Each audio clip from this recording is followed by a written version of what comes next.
Assalamualaikum and good day everyone. Today we are from Group 13 for MMM4201 Broker and Charter.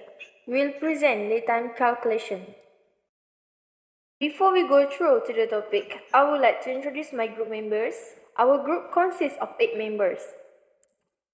Our first group members is Amira Fahimis. Secondly, Nur Fizana. Third, Siti Nur Atika. Fourth, Siti Nur Fatimah. Our fifth member is Aiman Yusa, Mr. Saravanan, Alif Ikram, and last but not least is Alia Natasha. This is the table of content for our group presentation.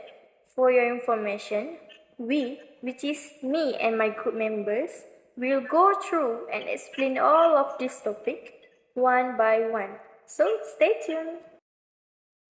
Now, let's get into the topic. Me Ika will explain about the definition of laytime, demurrage and dispatch. Laytime. Laytime is time allotted or amount of time given for a ship or vessel to load and or discharge its cargo. Meanwhile, demurrage. Demurrage is payable to the ship owners. If the charterer requires the use of the vessel for more time than the time allowed, as agreed in the charter party agreement, the charterer needs to pay demurrage to the ship owners. Dispatch. Dispatch is payable to the charterer. If the charterer requires the use of the vessel for less time than the lay time allowed, the charter party may require the ship owners to pay dispatch for the time saved. Next, I will explain about the factor laytime does not count. The first factor is weekend or holiday.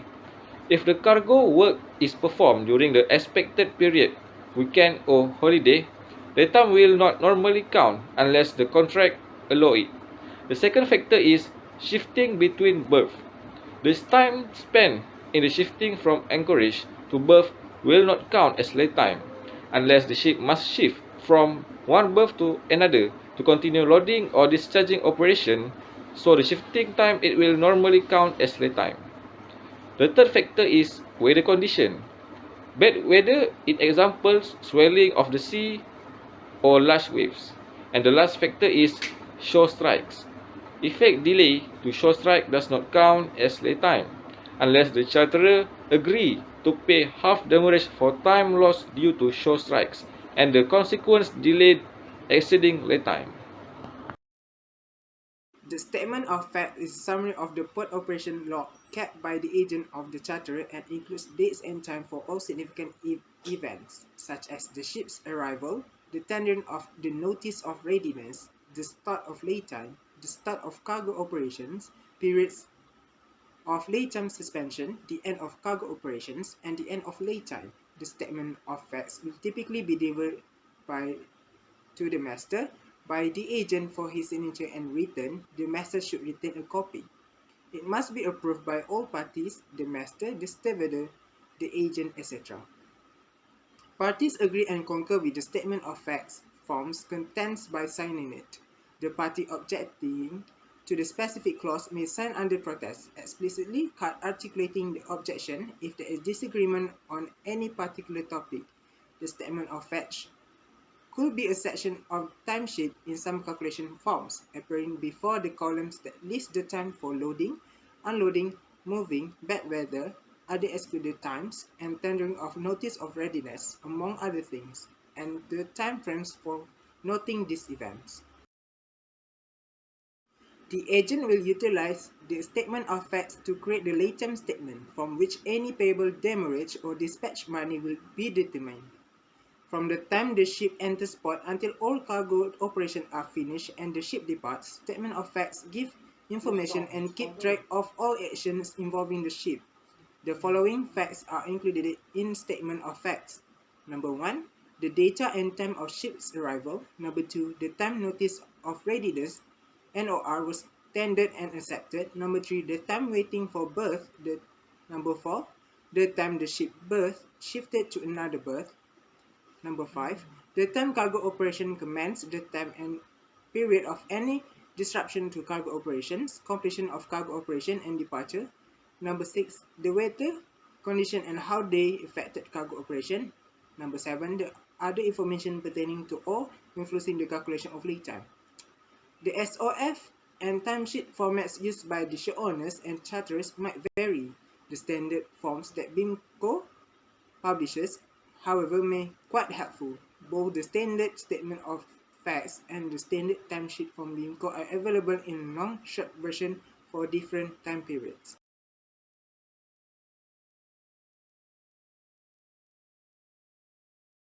In the charter party clauses, there are several terms that we use and may contain in it. The first one is port, any area where the vessel load or discharge cargo, including but not limited to berth, wharf, anchorage, buoys, and offshore facilities, as well as place outside the legal, fiscal, or administrative boundaries where vessels are ordered to wait for their turn to enter regardless of distance from the sea. And the second is berth, the specific place where the vessel is to load or discharge, including and not limited to any wharf, anchorage, offshore facility, or other location used for that purpose. And push per hatch per day. This is referred to the laytime is to be calculated by dividing the quantity of cargo by the result of multiplying the daily rate per hatch by the number of the vessel hatches. Each pair of parallel twin hatches shall count as one hatch. Nevertheless, a hatch that is capable of being worked by two gangs simultaneously shall be counted as two hatches. Next is lead time. Lead time is referred to the period of time agreed between the parties during which the owner will make and keep the vessel available for loading or discharging without payment additional to the freight. And check is specific time, which is Sunday, and holiday are excluded from the lead time. And shing also are the specific time, which is Sunday and holiday are included in lead time. And the next is reachable on arrival. The charter undertakes that an available loading or discharging berth be provided to the vessel on arrival at the port which the vessel can reach safely without delay. So we move to always accessible. It is referred to the charterer undertakes that an available loading or discharging berth be provided to the vessel on arrival at the port which the vessel can reach safely without delay. The charterer additionally undertakes that the vessel will be able to depart safely from the berth and without delay at any time before or during or on completion of loading for discharging. And next is working day, WD. It is referred to a day when by local law or practice work is normally carried out. And the next is running days or consecutive days. It's referred which is days which follow one immediately after the other one, and running hours or consecutive hours refer to the hours which follow one immediately after the other. While the meaning of day is referred to period of 24 hours, consecutive hours, any part of a day shall be counted as a prorata, and calendar day is a period of 24 consecutive hours running from 000 hours to 24 hours. Any part of a calendar shall be counted as a prorata, while conventional day is a period of 24 hours consecutive hours running from any identified time. Any part of a conventional day shall be counted as a prorata. And holiday is a day other than the normal weekly days of rest or part thereof when by local law or practice work during what would otherwise be ordinary working hours is not normally carried out. Furthermore, whether working day is bring meaning by a working day or part of working day during which it is, or if the vessel is still waiting for their turn, it will be possible to load or discharge the cargo without interruption due to the weather. And if interruption occurs, they shall be excluded from the lay time, a period calculated by reference to the ratio which the duration of the interruption bears to the time which will have or could have been worked but for the interruption. Next is whether working day WWD of 24 consecutive hours. It is bring the meaning a working day or part of working day of 24 consecutive hours during which it is or if the vessel is still waiting for her turn, it will be possible to load discharge the cargo without interruption due to the weather. If such interruption occurs, it will have occur if work had been in progress, they shall be excluded from the lay time, the period during which the weather interrupted or would have interrupted work. Moreover, its working day, or we can call it weather permitting. It have the same meaning with the weather working day of 24 hours consecutive hours. And the next is accepted or excluded is referred to the days specified do not count as laytime even if loading or discharging is carried out on them. And for unless sooner comments, it is bring meaning if turn time has not expired but loading or discharging is carried out, laytime shall commence. And unless sooner commence, in which case actual time used to count is the actual time during time shall count as laytime.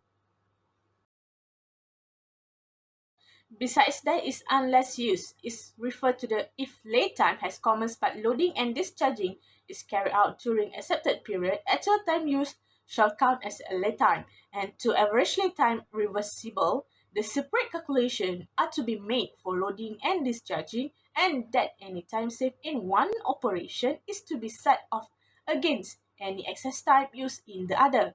And for the reversible laytime is an option given to the charterer to add together the time allowed for loading and discharging, and where the option is exercised, the effect is the same as a total time being specified to cover both operation. And notice of readiness is the notice to the charterer, shipper, receiver, or the other person as required by the charter party that the vessel has arrived at the port or berth, as the case may be, and is ready to load or discharge. Hence, for time lost waiting for berth to count as loading or discharging time, or as lay time, is a term that refers to if no loading or discharging berth is available and the vessel is unable to tender notice of readiness at the waiting place, then any time lost to the vessel is counted as if lead time were running, or a time on demurrage if lead time has expired. Such time cases to count once the berth becomes available. When the vessel reaches a place where she is able to tender notice of readiness, lead time or time on demurrage resumes after such tender and is respect of lead time on expiry of any notice time provided in the charter party, while the weather in birth or not, which is reborn, or birth or no birth, if which is mean if the designated loading or discharging berth is not available on arrival, the vessel or reaching any usual waiting place at the port shall be entitled to the tender notice of readiness from it, and lead time shall commence in accordance with the charter party. And the whether in port or not, which is weapon, bring the meaning if the designated loading and discharging berth and usual waiting place at the port are not available on arrival, the vessel shall be entitled to tender notice of readiness from any recognized waiting place of the port, and the lay time shall commence in accordance with the charter party. Next term is vessel being in free pratique, is which mean the vessel complies with port health requirement, while the demurrage is referred to an agreed amount payable to the owner in respect of delay to the vessel once the lay time has expired, for which the owner is not responsible.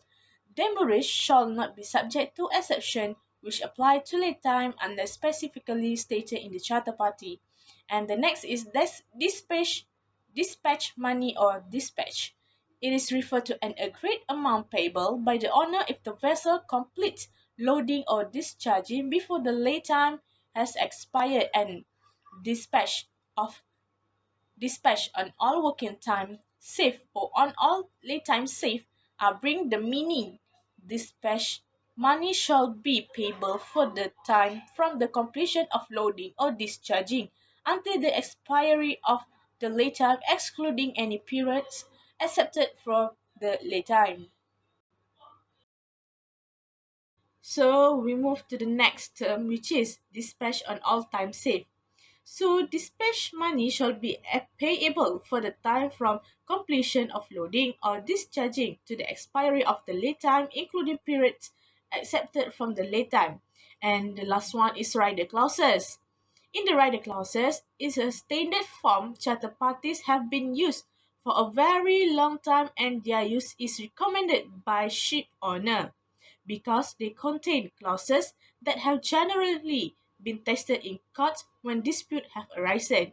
However, some standard form documents may contain clauses that have not kept up to date with changes in the shipping business, and both ship owners and charterer may also want to amend standard terms and add terms which are specific to their own needs. Rider clause. Rider is a legal term referring to the additions made to an existing contract or supplement clause in the original documents. If a rider clause conflicts with a printed clause, it is considered that the rider clause prevails.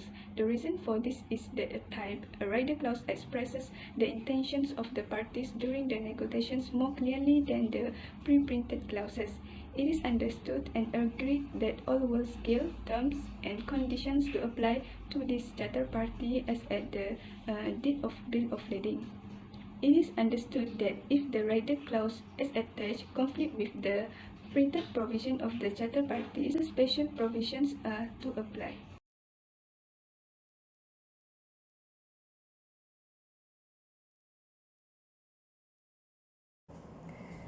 So I'm going to explain about step 1 calculating laytime allowed. The formula to calculate laytime allowed is laytime allowed equal to amount of cargo to be loaded or discharged divided by loading or discharge rate. In the statement given, it mentioned that cargo loaded is 20,000 metric tons and that is the amount of cargo to be loaded. It also mentioned that cargo to be loaded at the rate of 5,000 metric tons per weather working day of 24 consecutive hours. That is the amount of the loading rate. So 20,000 divided by 5,000 equal to 4 days. After that, we have to convert 4 days to hours and the answer is 96 hours. So the lead time allowed is 96 hours. Next, I will explain about the laytime table. All information are based from the instruction given. First, on Monday 3rd March, the vessel arrived at Buenos Aires Road on 15 hours and the NOR tendered on the 17 hours, which is there is no laytime hours because the notice is given afternoon. On Tuesday, 4th March, the loading commenced at 7 hours until midnight, which is 17 hours of laytime. Wednesday, 5th March, the loading started at 001 until 15 hours, which is 15 hours of laytime, and they stop from 15 hours to 17 hours due to the technical issue and unable to open a cargo hatch. And they continue to load from 17 hours to midnight, which is 7 hours of laytime. On Thursday, 6th March, the loading started as usual, which is 24 hours of laytime. On Friday, 7 March, the loading started at 001 to 12 hours, which is 12 hours of laytime, and they stopped due to the rain from 12 hours to 14 hours. And they continued the loading from 14 hours to 17 hours, which is 3 hours of laytime, and 17 hours to the midnight, which is 3.5 hours of laytime because of the weekend half. On Saturday, 8 March, the loading started as usual, which is 12 hours. On Sunday, 9 March, the loading started on 001 to 10 hours, which is 5 hours of laytime, and stopped due to the rain from 10 hours to 12 hours, and continue from 12 to 14 hours and then stop again due to the rain from 14 hours to 16 hours. And then continued from 16 hours to the midnight, which is 4 hours of laytime. And on Monday, 10 March, they start loading from 001 to 8 hours, which is 4 hours of laytime. And from 8 hours to the midnight is 16 hours of laytime. There is no weekend half. On Tuesday, 11 March, the loading starts as usual, which is 24 hours of laytime. On Wednesday, 12 March, the loading completed by 19 hours, which is 19 hours of the laytime, and the vessel sailed from the Buenos Aires on 22 hours. So the total of laytime is 166.5 hours. In order to calculate the demurrage or dispatch, we need to find out the total time used to complete loading the cargo. The detailed timesheet shows the total lay time is 166.5 hours, which is equal to 6 days and 23 hours. Since the lay time used is 6 days 23 hours, exceed the time allowed, which is 4 days, demurrage has to be calculated. To calculate demurrage, we have to deduct the time allowed from time used. So in this case, 6.938 days minus 4 days equal to 2.938 days. Thus, demurrage will be calculated for 2.938 days. As stated in the question, the demurrage rate is USD 5,000 per day, which we multiply with the 2.938 days. Hence, the total amount of demurrage charge that has to be paid by the charterer to the ship owner is USD 14,690. Conclusions in this study insight was provided into the provision of the existing voyage charter parties in terms of lay times and demurrage. Each charter party included in this study was evaluated in terms of when the lay time commences and ends, together with any exceptions. So, based on the calculation above, the lay time allowed to loading or discharge the cargo is 96 hours, while the charterer must pay the demurrage charge to the ship owner as much USD 14,690. The laytime calculation also provided evidence should a dispute arise that has to go to arbitrations or a courts for a solutions.